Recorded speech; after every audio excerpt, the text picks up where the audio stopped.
प्यारे बच्चों नमस्कार। जैसा कि आप सभी ने इससे पूर्व की कक्षा में जाना था कि अपशिष्ट जल या बाहित मल प्रतिदिन के क्रियाकलाप के द्वारा बाहर निकलता है और वह नालियों में बहता हुआ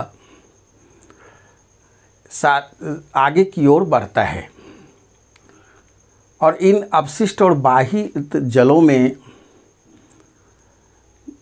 बहुत सारे हानिकारक पदार्थ, दूषित पदार्थ और कार्बनिक पदार्थ, जीवाणु आदि रहते हैं जो हमारे लिए हानिकारक होते हैं। अब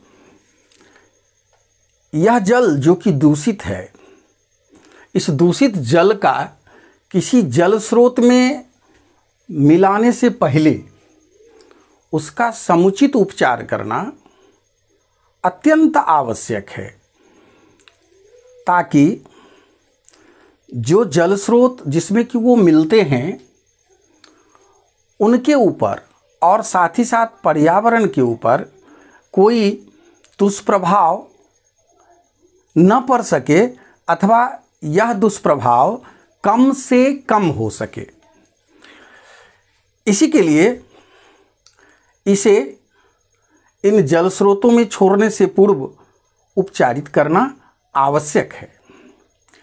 साथ ही अपने देश में जल प्रदूषण निवारण एवं नियंत्रण अधिनियम 1974, जिसे कि 1974 में अपने यहाँ लाया गया था, 1974 में जल अधिनियम के नाम से भी हम इसे जानते हैं।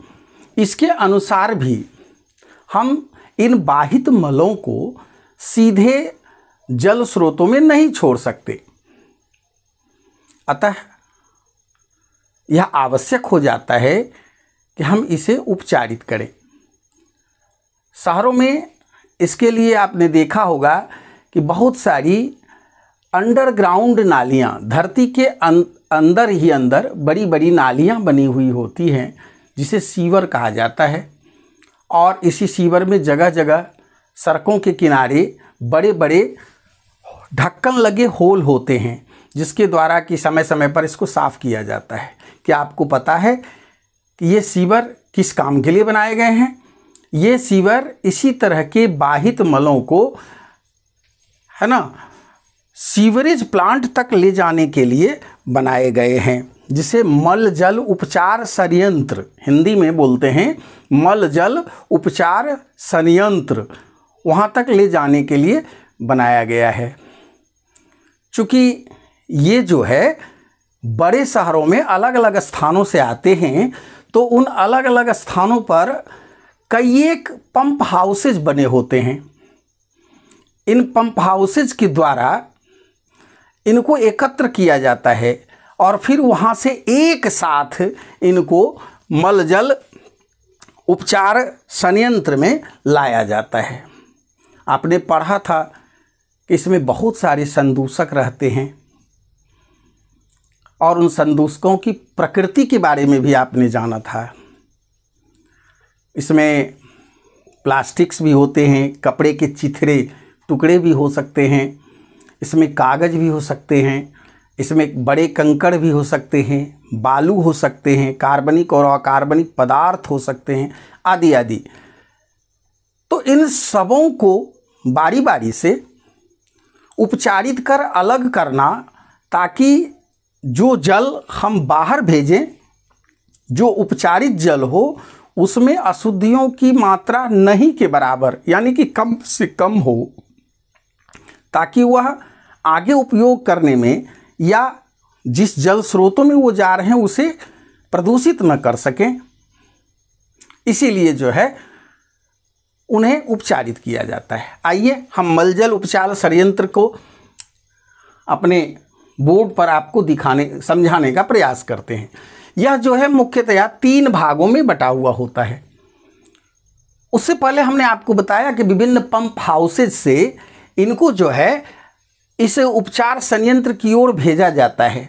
तो इन उपचार संयंत्रों में सबसे पहले जो इनका उपचारण है वो एक जाली नुमा स्थान पर होता है। यहाँ लोहे की जाली लगी होती है जिसके की द्वारा जितने भी बड़े सेडिमेंट्स होते हैं जो कि संयंत्र के अंदर जा कर के उसके बहाव को रोक सकते हैं, अवरुद्ध कर सकते हैं, इसलिए जो है यहाँ जालियों के द्वारा प्लास्टिक्स, कपड़े के टुकड़े, बड़े पत्थर के टुकड़े, गिट्टी या छोटे पत्थर के टुकड़े, कुछ मोटे बालू कंकर आदि को यहाँ पर रोक कर अलग कर लिया जाता है। इन अवसादनों को यहाँ पर रोक लिया जाता है। उसके बाद उस जल को बड़ा सा टैंक में पुनः भेजा जाता है जिसे कहा जाता है अवसादन टैंक। वास्तव में अवसादन का अर्थ आप समझते होंगे कि इसमें जो है किसी भी जलीय द्रवीय मिश्रण में उपस्थित निलंबित अशुद्धियों को थोड़ी देर के लिए स्थिर रखा जाता है ताकि वो अपने भार के कारण उसकी तली में बैठ सकें। इसलिए इस टैंक में इस जल को जो उपचार के लिए लाया गया है 2 से 6 घंटे तक रखा जाता है, जिससे इसके भारी निलंबित कण पेंदे में तली में बैठ जाते हैं। और इस प्रकार से जो कीचड़ जमा होता है इसे हम प्राथमिक कीचड़ कहते हैं, जिसमें मुख्यतया क्या रहते हैं, कंकर रहेंगे, बालू रहेंगे या मिट्टी, जो निलंबित मिट्टी थी वो धीरे धीरे जो बैठती है वो रहते हैं।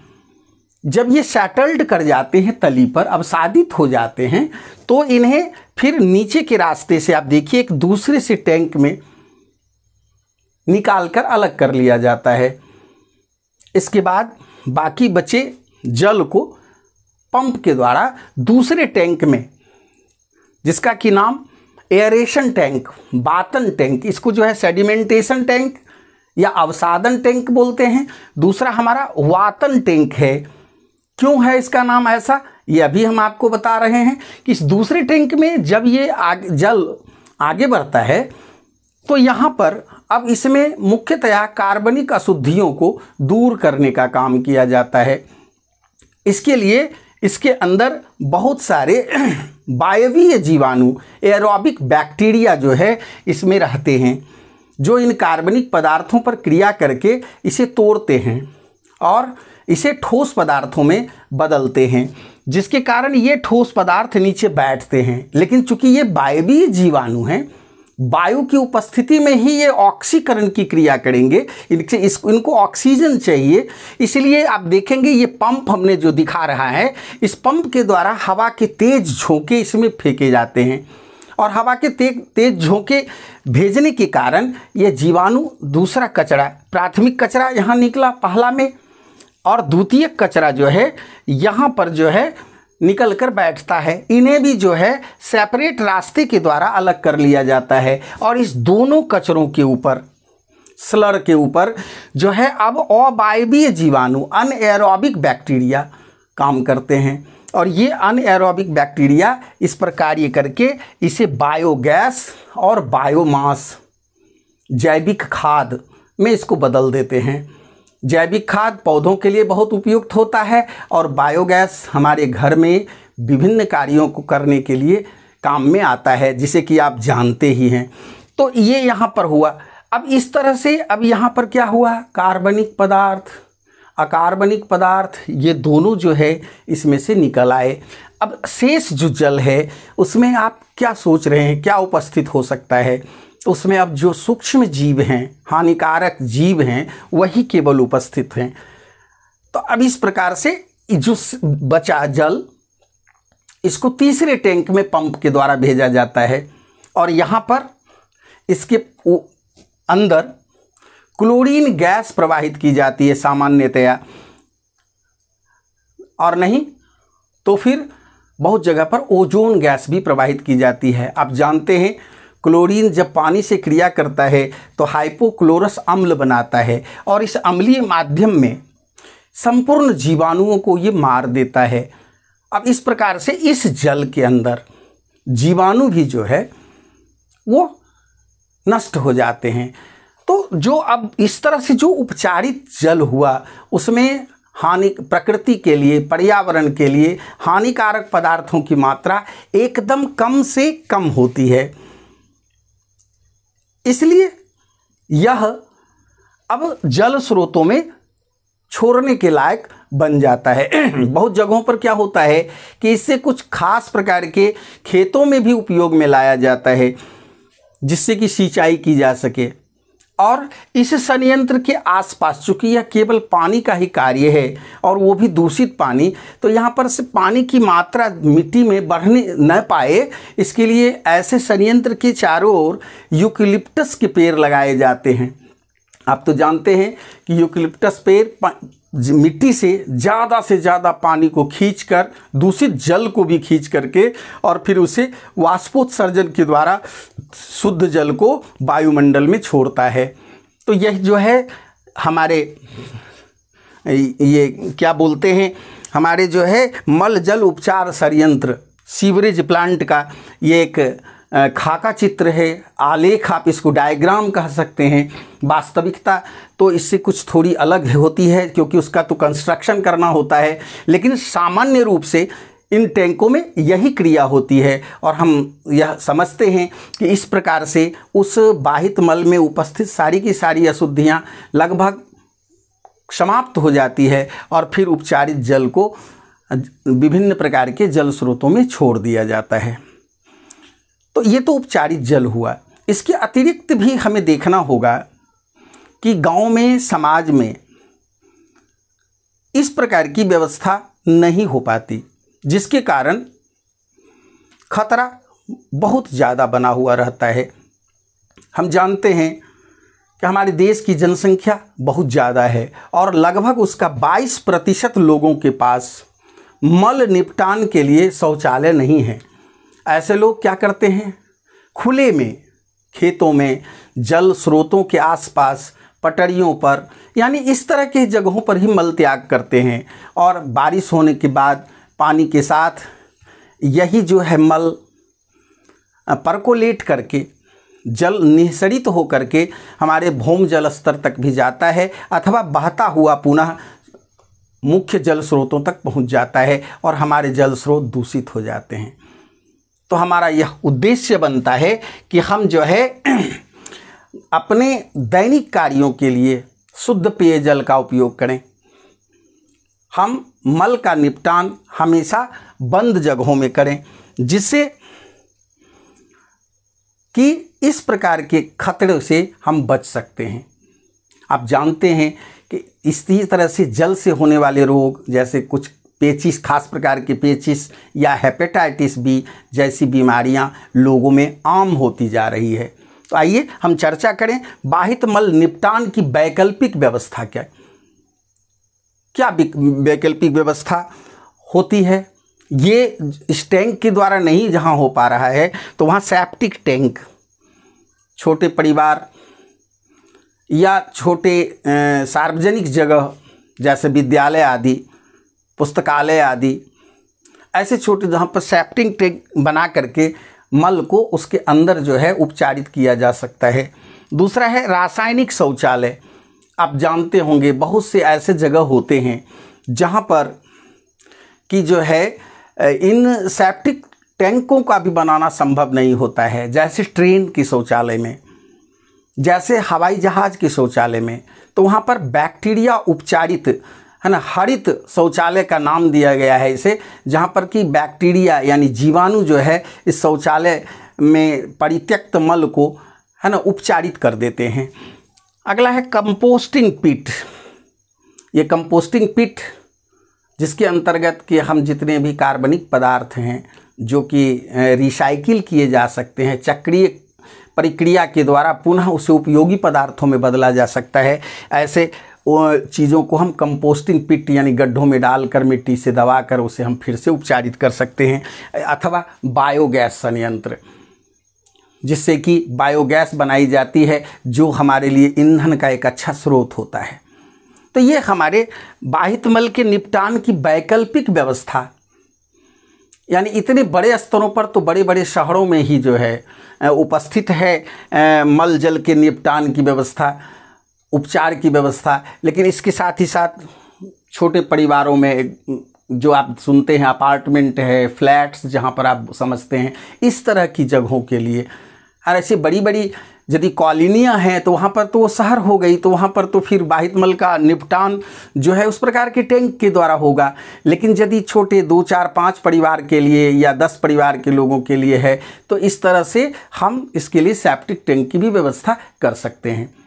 हमारे प्रतिदिन के पेयजल को भी जो है हम बहुत ही जो है कहा जाए कि हम बहुत ही सावधानी पूर्वक इसका उपयोग करें। हमारा जो अब देखते हैं गांव में लोग जो है खुले कुओं से पानी पीते हैं। पानी का कुएं का ऊपरी सिरा खुला हुआ है, उसमें भी धूल पत्ते आदि बहुत तरह के चीज़ें गिर कर जाती हैं उसमें, और फिर वो उसी में सड़ती रहती हैं।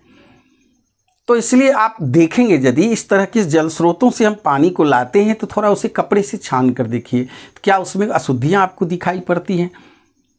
यदि उसमें अशुद्धियाँ दिखाई पड़ती हैं तो नेचुरली हम वैसे जल को उपचारित भी करेंगे और आप देखते भी होंगे। तो इस तरह से जो है घरेलू पेयजल का शुद्धिकरण के लिए सामान्य सी व्यवस्था है कि आप पहले कपड़े से उसे छान लें, क्षणित जल का ही जो है उपयोग हम करें। ये तो सामान्य सी व्यवस्था हुई। और इससे भी थोड़ा हम बढ़ें तो हम ऐसे जल को लाकर पहले उबाल लें, उबाल करके फिर ठंडा करके उसे छानकर उपयोग करें, पेयजल के रूप में हम उसका उपयोग करें। तो ये भी अच्छी व्यवस्था हुई। इससे और अच्छी व्यवस्था है कि हम इस प्रकार के जल को लाएं, पहले उसमें जो है हम फिटकिरी डाल कर देखें, डालकर चला कर देखेंगे तो वो क्या करेगी, फिटकिरी उसमें जो अशुद्धियां हैं उसको भारित कर देंगी, भारी बना देगी, जिसके कारण वो तली में बैठ जाएंगी। और फिर हम इसे निथार कर और छान कर इसे पीने के लिए उपयोग में ला सकते हैं। इसके अलावा विभिन्न प्रकार के जो है पानी की टंकियाँ जिसमें कैंडल्स आदि लगती हैं, है ना, इस तरह की टंकियों का भी जो है उपयोग होता है। या बहुत सारे लोग आजकल अब केमिकल उपचारित जल भी पीते हैं, जिसे आरओ आदि के नाम से आप जानते हैं, जिसका कि प्रचार भी आपके जो है दूरदर्शन पर आता रहता है, आप देखते हैं। तो इन कई एक प्रकार की विधियों के द्वारा हम शुद्ध पेयजल प्रतिदिन के उपयोग में ला सकते हैं। आगे अब देखेंगे कि हम जहाँ रहते हैं वहाँ पर हमारे दैनिक क्रियाकलापों में बहुत सारा कचरा भी निकलता है, कूड़ा कचरा निकलता है। तो उसका भी निपटान करना, साथ ही साथ हम यह जान लें कि उसका भी निपटान बहुत ज़रूरी है। क्योंकि यदि हम उसे यत्र तत्र फेंक देंगे, गांव में, घर में, अथवा कोई बड़ा आयोजन होता है, कहीं कोई मेला लगता है, कोई त्यौहार लगता है, बहुत सारे अवसरों पर ऐसी बातें होती है, वहाँ ढेर सारे लोग एकत्र होते हैं और वहाँ भी इसी तरह के कचरे का ढेर लग जाता है। तो इसका भी निपटान करना ज़रूरी है। लेकिन निपटान के कुछ आवश्यक नियमों को हम जानें कि हम किस प्रकार के कचरे का कहाँ निष्पादन करें। कचरा अकार्बनिक, कार्बनिक सभी प्रकार के होते हैं, रासायनिक भी होते हैं। तो इसके लिए हमारे यहाँ अब तो देखते हैं ग्राम पंचायत भी इसकी व्यवस्था कर रही है, अलग अलग रंगों के डब्बे को रखती है। हमें यह जानना होगा कि कौन से डब्बे में हम किस प्रकार के कचरे को डालें। तो उसमें पहला है हरा जो है डब्बा जो होता है, ये जैविक कचरा के लिए होता है। जैविक कचरा जो जितने भी सजीव चीज़ों से है, जैसे सब्जी, फल आदि के जो कचरे होते हैं, छिलके आदि होते हैं, अनाज, इन सबों को हम यहाँ डालें। दूसरा है नीला डब्बा। नीला डब्बा में हम जो है ठोस कचरा डालें, प्लास्टिक, कूट, कार्डबोर्ड, कागज़, इस तरह के जो कि बोतल, प्लास्टिक की बोतलें आदि हम उसमें डालें, ये ठोस कचरा। और लाल रंग का डब्बा कुछ खास जगहों पर आप देखते रखा हुआ रहता है, जिसमें कि रासायनिक कचरा, इसे आपको देखते होंगे कि ये हॉस्पिटल आदि के आसपास आपको दिखाई पड़ेगा, लाल रंग का डब्बा। तो इस 3 प्रकार के रंग वाले अलग अलग जो डब्बे हैं यानी कूड़ेदान हैं, हम इसके बारे में जानकारी प्राप्त करें। क्योंकि कचरा को भी निपटान, बहुत सारे लोग क्या करते हैं कि प्लास्टिक के थैलियों में जो है खाने की चीज़ों को लेकर के बाहर फेंक देते हैं। वह क्या होता है, वह ऐसे ही वहाँ सड़ता रहता है। अथवा मवेशी, पशु वहाँ जा कर के उस प्लास्टिक सहित उसको खा लेते हैं, अंत में जो है पशु के लिए भी वह जानलेवा साबित होता है। तो इस प्रकार से बच्चों, आपने आज देखा कि इस हमारे द्वारा जो अपशिष्ट जल को परित्यक्त किया गया, वह जो आगे बाहित मल बना अथवा जो हमारे दैनिक क्रियाकलापों से कचरा उत्पन्न हुआ, यदि हम इसका सही निपटान, सही तरीके से निपटान नहीं करेंगे तो यह आगे चलकर हमारे लिए काफ़ी परेशानी का सबब बनेगा। क्योंकि प्रकृति में यदि हम अपने क्रियाकलापों से उसका बदलाव करेंगे तो उसका प्रतिफल अंत में हम मानव जाति के लोगों को ही भुगतना पड़ेगा।